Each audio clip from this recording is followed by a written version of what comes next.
วันนี้เราก็จะเกมฟรีไฟโกไหม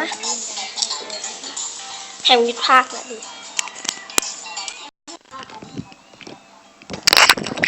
เล่าเลยภาคคือด่าฟังเสียงเพราะว่าภาคหากระเป๋าจริงว่าๆ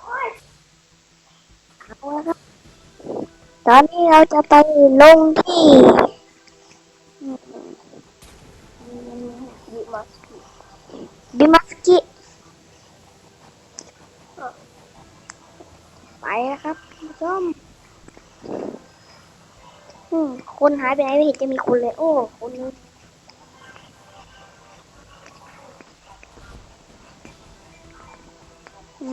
คนอยู่ไหนวะโอ้มันบัดถึงนั่นเอาครับก็มาดิครับไม่กลัวอยู่แล้วโอ้มึงเอาผมตีปังปังปังปังปัง ไม่ทราบ ปังปังปังไม่ตายอะไอ้คนปังจะไปไหนไปไหนวะปังเฮ้ยเฮ้ยยูดิปังเฮ้ยปังปังปังปังปังเฮ้ยปังป้าโอ้ทุกคนเอ๊ะจะลงไถลงเรือ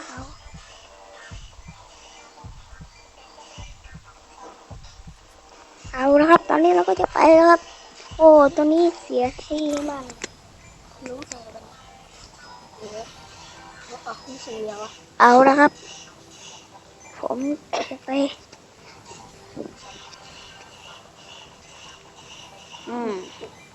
คนไม่เห็นจะมีเลยโอ้ย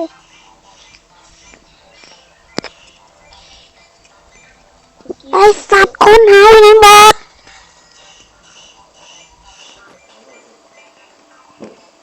เหี้ยนะมันมาได้ยังไง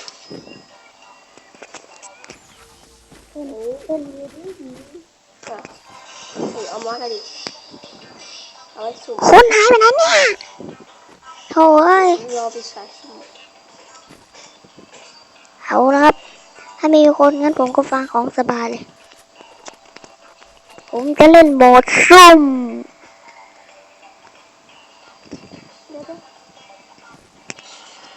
สุ่มที่ใดดี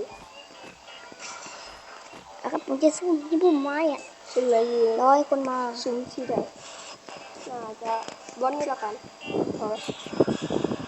เราจะไปซุ่มที่นั่นครับที่เมืองพีค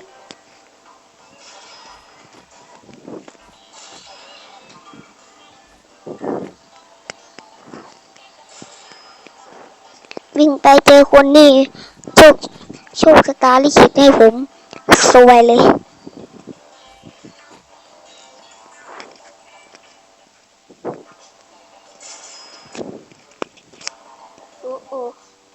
โอ้โหคน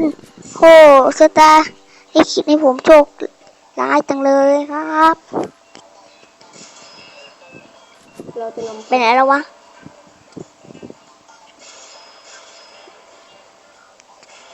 ทุกคนมันหายไปไหนแล้วเนี่ย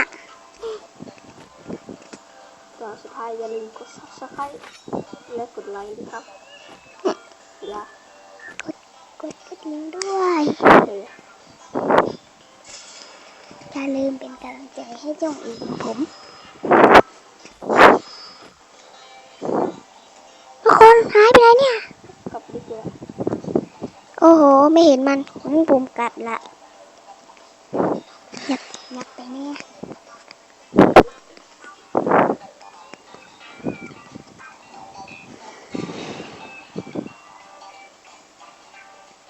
ไม่มีรถให้กูเลยเนี่ย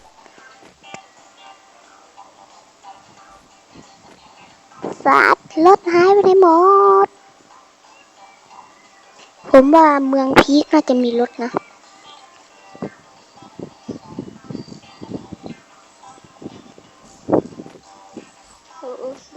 เฮ้ยผมเจอคนโอ้โหคนเก่าหัวแตกวัตฟักเกอร์ หัวแตกโอ้โห ขาขนาด ขนาดมันวิ่งอะผมยังยิงได้เลย คนหายไปแล้วเนี่ย ไม่ใช่คน เฮ้ยคนมึงอยู่ไหนมึงอยู่ไหน